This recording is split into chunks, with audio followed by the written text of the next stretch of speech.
जो हमारे 16,822 active cases हैं, इनमें से 7,192 होम आइसोलेशन में हैं और 1,781 निजी चिकित्सालयों में भुगतान के आधार पर अपना इलाज करवा रहे हैं। बाकी के सभी एक्टिव केसेस राजकीय व्यवस्था L1, L2, L3 के चिकित्सालयों में निःशुल्क इलाज करवा रहे हैं। सर्वेलेंस के कार्य के अंतर्गत अब तक 1,76,303 इलाकों में 4,91,865 टीम दिवस के माध्यम से अब तक 3,06,38,507 घरों का सर्विलांस किया जा चुका है और इनमें रहने वालों की संख्या 14,92,48,786 है। तो बहुत ही बड़ी संख्या में लोगों का सर्विलांस किया गया है और इस समय जो केसेस आ रहे हैं उनकी संख्या में भी काफी गिरावट आई है, लेकिन संक्रमण अभी समाप्त नहीं हुआ है और अभी तक इसकी कोई वैक्सीन भी नहीं आई है, न ही इसकी कोई एक निश्चित दवा अभी उपलब्ध है। जो भी इसका उपचार हो रहा है आज की तारीख में, ये सारा उपचार लक्षणात्मक हो रहा है, लक्षणों के आधार पर हो रहा है। कोई भी इसकी एक निश्चित दवा अभी तक उपलब्ध नहीं है। इसलिए यह सर्वाधिक उपयुक्त है और समझदारी की बात है कि हम सावधान रह करके संक्रमण से हम बचे रहें और इसके लिए आप अपने हाथ को बार बार साबुन पानी से साफ करते रहिए, क्योंकि आपका हाथ जो है ये बहुत बड़ा माध्यम है आपके शरीर में संक्रमण जाने का। आप संक्रमित सतहों को छूते हैं या संक्रमित व्यक्तियों को छूते हैं या उनसे कभी हाथ मिलाते हैं और उसके बाद आप जब अपने आंख, नाक, मुंह को छूते हैं तो संक्रमण आपके शरीर में जाता है। तो एक तो जब भी किसी से मिलिए, अभिवादन करिए तो नमस्ते करिए, हाथ जोड़ के अभिवादन करिए। किसी से भी इस समय हाथ मिलाना उपयुक्त नहीं है। अगर आप हाथ मिलाएंगे तो आपके हाथ के रास्ते विषाणु आपके शरीर में जा सकते हैं, तो हाथ न मिलाइए। दूसरी बात, जो लोग सिगरेट पीते हैं उन्हें अपना विशेष ध्यान रखना चाहिए। अगर आप सिगरेट बिल्कुल छोड़ सकें तो बहुत अच्छी बात है, अगर बिल्कुल नहीं छोड़ पा रहे हैं तो उसको कम से कम पीजिए, क्योंकि सिगरेट का प्रभाव आपके फेफड़ों पर पड़ता है और यह बीमारी भी आपके फेफड़ों को ही अटैक करती है। तो सिगरेट पीने वालों को इसमें विशेष कठिनाई होती है, तो इसलिए धूम्रपान कम से कम करें। अगर संभव हो तो बिल्कुल ही छोड़ दें आदत को। अपने मुंह और नाक को सार्वजनिक स्थलों पर ढकिए, ढककर रखिए। मास्क से ढकिए, रुमाल से ढकिए, गमछे से ढकिए, दुपट्टे से ढकिए, लेकिन मुंह और नाक को ढकें, क्योंकि मुंह और नाक ही कोरोना वायरस के विषाणु के आपके शरीर में जाने का रास्ता है। अगर आप उस रास्ते को रोक देंगे तो विषाणु भी आपके शरीर में प्रवेश नहीं कर पाएंगे, आप संक्रमण से बचे रहेंगे। और लोगों से दूरी बनाइए, 2 गज की दूरी, 2 गज से ज्यादा दूरी बनाइए। किसी के बिल्कुल नजदीक मत जाइए, क्योंकि लोगों से ही आपको, एक व्यक्ति से दूसरे व्यक्ति को ही यह संक्रमण प्राप्त होता है, संक्रमित होता है दूसरा व्यक्ति किसी संक्रमित व्यक्ति से। इसलिए लोगों से दूर रहिए।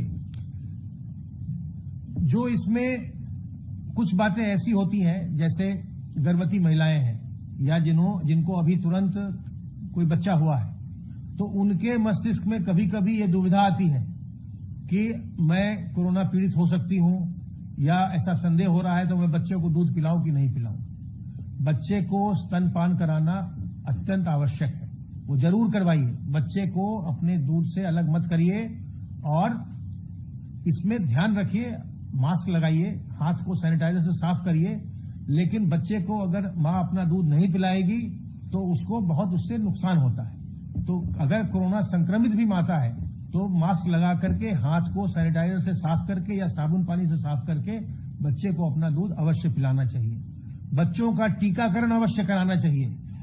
अभी हम बच्चों के टीकाकरण के लिए विशेष अभियान भी चला रहे हैं, तो बच्चों का टीकाकरण अवश्य कराइए। इससे उनको कई प्रकार की बाद में जो दुरूह बीमारियां होती है उससे उनको मुक्ति मिलती है और बच्चे की जान सुरक्षित रहती है।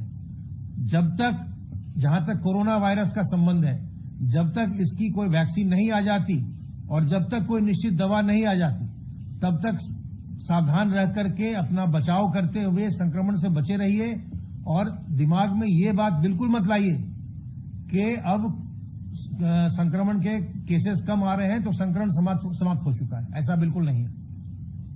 संक्रमण चल रहा है और आपने अखबारों में पढ़ा होगा, अब विदेशों में कई देश में बहुत चिंता हो रही है क्योंकि जो इंग्लैंड में एक नया उसका वायरस का एक प्रकार आ गया है, दूसरी स्ट्रेन आ गई है जो कि बहुत ही खतरनाक जिसको माना जा रहा है। तो हम लोगों को इस समय बहुत ही सावधानी बरते रहने की आवश्यकता है। हम सावधानी बरते रहें, सावधान रहकर अपने को हम बचाए रखें। जो वैक्सीनेशन के लिए जो व्यवस्थाएं हैं वो हम करवा रहे हैं। जब वैक्सीन आएगी तो वैक्सीन कैसे उपलब्ध कराया जाए उसकी तैयारी भी राज्य सरकार की ओर से चल रही है लगातार। लेकिन आप अभी सावधान रहिए, सतर्क रहिए, अपने आप को बचाए रखिए। कोई भी दुविधा हो हमारे हेल्पलाइन नंबर 1800 180 5145 पर फोन करिए। अपने जिले के कोविड कमांड सेंटर को फोन करिए, जिले के मुख्य चिकित्सा अधिकारी को फोन करिए। कोई संकोच मत करिए। इलाज की व्यवस्था, जांच की व्यवस्था राज्य सरकार के द्वारा बिल्कुल निःशुल्क है, तो कोई संकोच न करिए। अपनी जांच करवाइए। संक्रमण यदि आए तो अस्पताल में भर्ती होकर निःशुल्क इलाज कराइए। सावधान रहिए, सतर्क रहिए, स्वस्थ रहिए और प्रसन्न रहिए।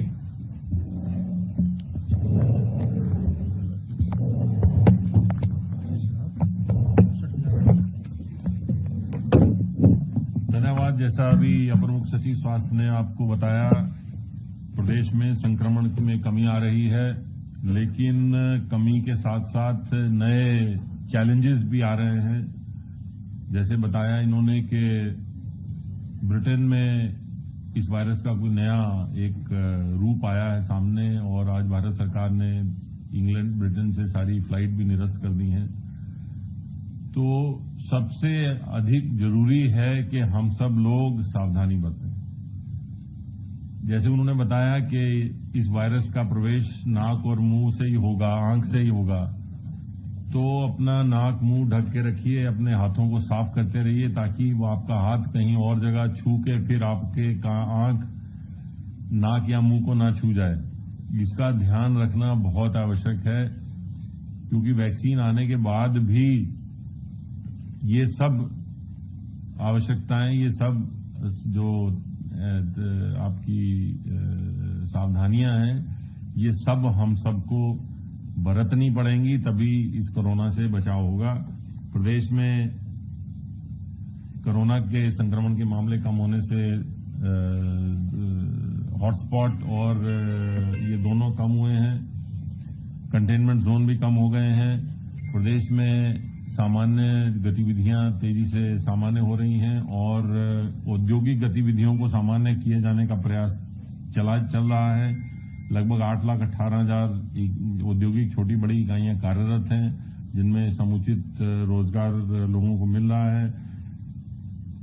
मिशन रोजगार के अंतर्गत एक बड़ा रोजगार अभियान चलाया जा रहा है जिसमें कि जहां एक और सरकारी नौकरियों पर जहां भी जिस आयोग और संस्थाओं को ये चयन करना उनको निर्देशित किया गया है, वहीं दूसरी ओर स्वरोजगार के माध्यम से अधिक लोगों को, युवाओं को रोजगार में लगाने का प्रयास किया जा रहा है और उसी में बैंकों से समन्वय करके नई इकाइयों को ऋण उपलब्ध करवाया जा रहा है। अभी तक प्रदेश में लगभग इस वर्तमान वित्तीय वर्ष में नई और पुरानी मिलाकर लगभग 12 लाख एमएसएमई इकाइयों को लगभग 31,000 करोड़ रुपए के लोन उपलब्ध कराए गए हैं। केवल इन्हीं इकाइयों को ऋण उपलब्ध कराए जाने से लगभग 27 लाख लोगों को रोजगार के अवसर प्राप्त हुए हैं और ये प्रक्रिया बड़ी तेजी से आगे बढ़ाई जा रही है और इस वर्ष 20 लाख एमएसएमई इकाइयों को बैंकों के माध्यम से, बैंकों से समन्वय करके विभिन्न सरकारी योजनाओं में, विभिन्न बैंकों की योजनाओं में ऋण उपलब्ध कराने का हमारी योजना है जिस पर कि बहुत तेजी से कार्य किया जा रहा है। इसी के साथ साथ सरकारी विभागों में भर्तियों की प्रक्रिया तेज की जा रही है और ये सुनिश्चित किया जा रहा है कि भर्ती पारदर्शी हो और ये लक्ष्य है कि 4 वर्ष पूरे होने पर 4 लाख लोगों को, युवाओं को नौकरी देने का जो हमारा लक्ष्य है वो पूरा हो और फिर उसे आगे तेजी से बढ़ाया जाए। प्रत्येक जनपद में भी जो रोजगार कार्यालय है उसे बताया गया है और ये निर्देशित किया गया है कि प्रत्येक जनपद की रोजगार की योजना होनी चाहिए। कि कैसे प्रदेश में रोजगार के अवसर उपलब्ध कराए जाएंगे, कैसे युवाओं को स्वरोजगार की योजनाओं की जानकारी दी जाएगी, कैसे उनका चयन कराकर उन्हें बैंकों से समन्वय करके ऋण उपलब्ध कराया जाएगा। प्रदेश सरकार किसानों के लिए कार्य करने के लिए कृत संकल्प है और किसानों का हित सर्वोपरि है। किसानों को न्यूनतम समर्थन मूल्य मिले, इसके लिए माननीय मुख्यमंत्री जी ने सभी जिलाधिकारियों को निर्देशित किया हुआ है और वो समय समय पर स्वयं भी समीक्षा करते रहते हैं। आज माननीय मुख्यमंत्री जी मऊ में किसानों से संवाद भी कर रहे हैं, उनके एक कार्यक्रम में उनको संबोधन भी कर रहे हैं, जहां पे उन्होंने ये भी कहा है कि एमएसपी जो न्यूनतम समर्थन मूल्य है वो समाप्त नहीं होगा, मंडियां भी प्रदेश में समाप्त नहीं होंगी। ये दोनों जब समाप्त नहीं होंगी तो ये सुनिश्चित कराया जाएगा कि किसानों को उनकी उपज का न्यूनतम समर्थन मूल्य अवश्य मिले। और इसके लिए अभी वर्तमान में धान की खरीद बहुत तेजी से की जा रही है। लगभग 408 लाख क्विंटल धान अब खरीदा जा चुका है, जो कि पिछले वर्ष की इसी अवधि के दौरान खरीदे गए धान से लगभग 1.5 गुना से अधिक है। मक्का की खरीद की भी प्रक्रिया बहुत तेजी से चल रही है और बुंदेलखंड में मूंगफली का भी क्रय सुनिश्चित कराया जा रहा है। मक्का का क्रय जो है पहली बार शुरू किया गया है और मूंगफली का भी क्रय इस बार प्रारंभ किया गया है। तो ये क्रय की तेजी से प्रक्रियाएं चल रही हैं। मैं फिर से कोरोना के बारे में बताऊंगा कि प्रदेश सरकार ने लगभग 15 करोड़ लोगों से उनके संक्रमण की स्थिति जानी है। पर्सनली हमारी स्वास्थ्य विभाग की टीमों ने जाके जानकारी की है। लगभग 2.25 करोड़ से अधिक टेस्ट हुए हैं। इस प्रकार 17.25 करोड़ की जनसंख्या तक उत्तर प्रदेश सरकार पहुंची है और ये हमारा प्रयास निरंतर जारी है। 24 करोड़ की आबादी में से जो 15 करोड़ की आबादी है वहां तक, जो 17 करोड़ की आबादी है वहां तक हमने संपर्क कर लिया है और ये संपर्क जारी है। लोगों को व्यक्तिगत रूप से भी बताया जा रहा है कि संक्रमण से बचने के लिए क्या क्या तरीके अपनाने चाहिए। हम सब